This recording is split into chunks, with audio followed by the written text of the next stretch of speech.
ओम श्री परमात्मे नमः। श्रीमद्भागवत महापुराण प्रथम स्कंद 18वां अध्याय। राजा परीक्षित को श्रृंगी ऋषि का शाप। सूत जी कहते हैं, अद्भुत कर्मा भगवान श्री कृष्ण की कृपा से राजा परीक्षित अपनी माता की कोख में अश्वत्थामा के ब्रह्मास्त्र से जल जाने पर भी मरे नहीं।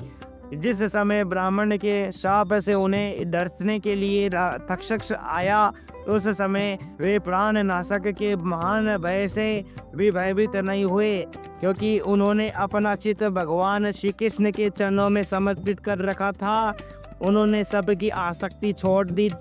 गंगा तट पर जाकर श्री सुखदेव जी से उपदेश ग्रहण किया और इस प्रकार भगवान के स्वरूप को जानकर अपने शरीर को त्याग दिया।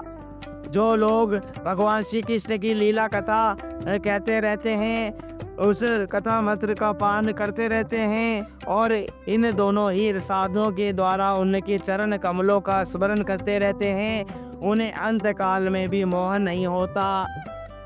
जब तक पृथ्वी पर अभिमन्यु नंदन महाराज परीक्षित सम्राट रहे, तब तक चारों ओर व्याप्त हो जाने पर भी कलयुग का कुछ भी प्रभाव नहीं था। वैसे तो जिस क्षण श्री कृष्ण ने पृथ्वी का परित्याग किया, उसी समय पृथ्वी में अधर्म का मूल कारण कलयुग आ गया था। ब्रह्मन में के समान सार गृह सम्राट परीक्षित कलयुग से कोई देश नहीं रखते थे, क्योंकि इसमें यह एक बहुत बड़ा गुण है कि पुण्य कर्म तो संकल्प मात्र से ही फलीभूत हो जाते हैं, परंतु पाप कर्म का फल शरीर से करने पर ही मिलता है, संकल्प मात्र से ही नहीं। यह भेड़िए के समान बालकों के प्रति शूरवीर और धीरवीर पुरुषों के लिए बड़ा भीरू है।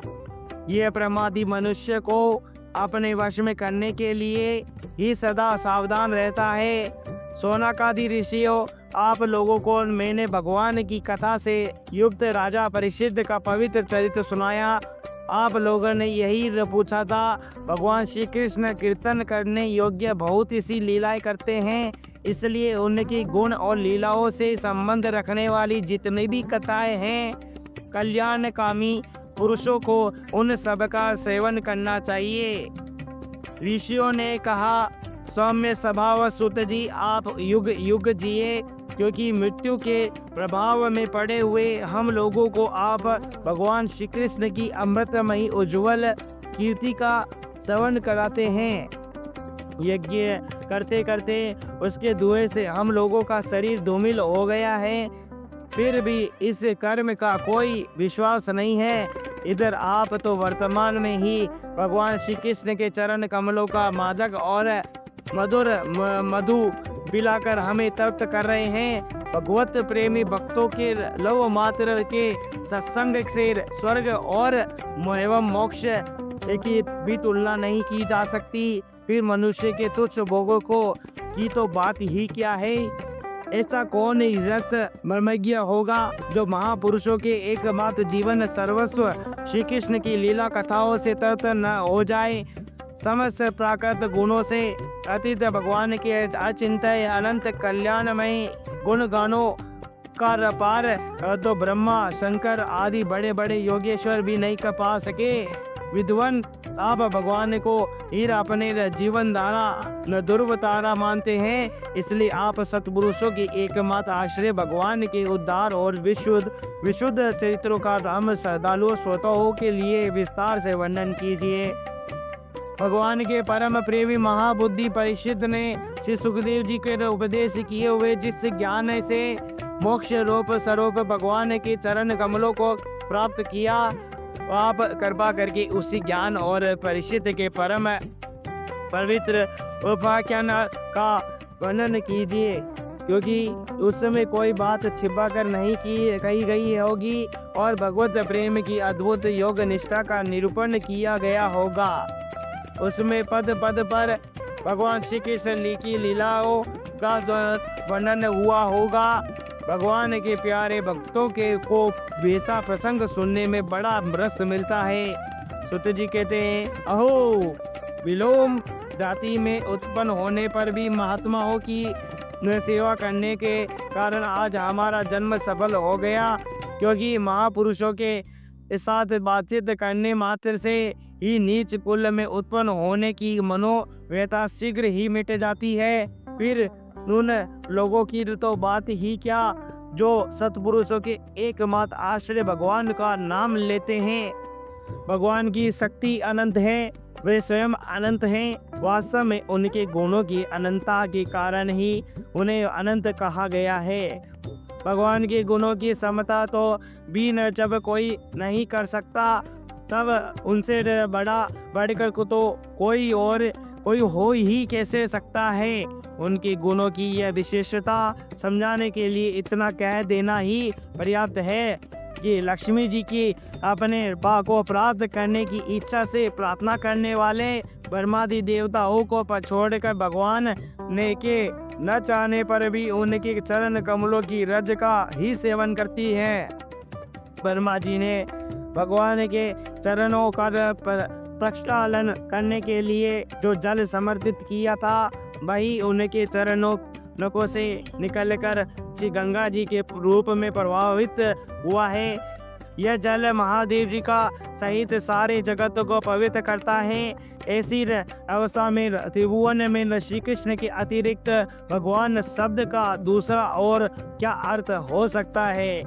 जिनके प्रेम को प्राप्त करने धीर पुरुष बिना किसी हिचक के देह घेय आदि की दृढ़ आसक्ति को छोड़ देते हैं और उस अंतिम परमहंस आश्रम को स्वीकार करते हैं, जिसमें किसी को कष्ट न पहुंचाना और सब ओर से उपशांत हो जाना ही स्वधर्म होता है। सूर्य के समान प्रकाशमान महात्माओं, आप लोगों ने मुझसे जो कुछ पूछा है वह मैं अपनी समझ के अनुसार सुनाता हूँ। जैसे पक्षी अपनी शक्ति के अनुसार आकाश में उड़ते हैं, वैसे ही विद्वान लोग भी अपनी बुद्धि के अनुसार ही श्री कृष्ण की लीला का वर्णन करते हैं। एक दिन राजा परीक्षित धनुष लेकर वन में की शिकार खेलने गए हुए थे। इनों के पीछे दौड़ते हुए थक गए और उन्हें बड़े जोर से की भूख और प्यास लगी।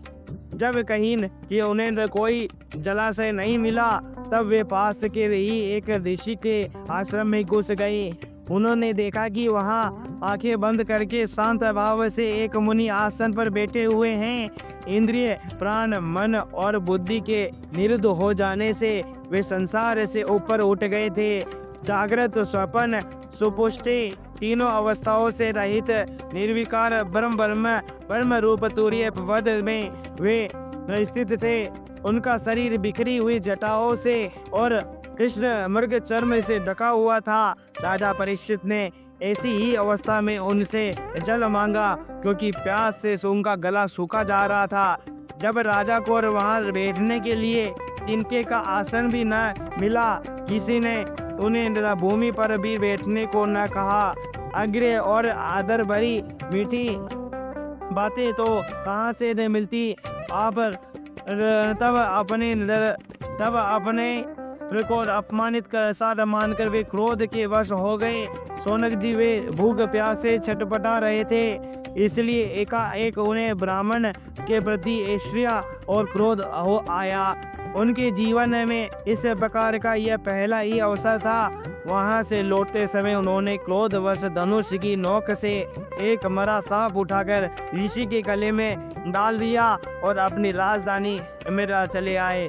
उनके मन में यह बात आई कि इन्होंने जो अपने नेत्र बंद कर रखे हैं, क्या वास्तव में इन्होंने अपनी सारी इंद्रिय वृत्तियों का निरोध कर दिया है, अथवा इन राजाओं में से हमारा क्या प्रयोजन है। यो सोचकर उन्होंने झूठ मूठ समाधि का ढोंग रच रखा है।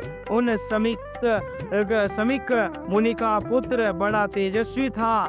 वह दूसरे ऋषि कुमारों के साथ पास ही खेल रहा था। जब उस बालक ने सुना कि राजा ने मेरे पिता के साथ दुर्व्यवहार किया है, तब वह इस प्रकार कहने लगा, हे ये नरपति कहलाने वाले लोग उच्चतर भोजी कौवों के समान संड मुसंड होकर कितना अन्याय करने लगे हैं। ब्राह्मणों के दास होकर भी ये दरवाजे पर पहरा देने वाले कुत्ते के समान अपने स्वामी का ही तिरस्कार करते हैं। ब्राह्मणों ने क्षत्रियों को अपना द्वारपाल बनाया है, उन्हें द्वार पर रहकर रक्षा करनी चाहिए। घर में घुसकर स्वामी के बर्तनों में खाने का उसे अधिकार नहीं है।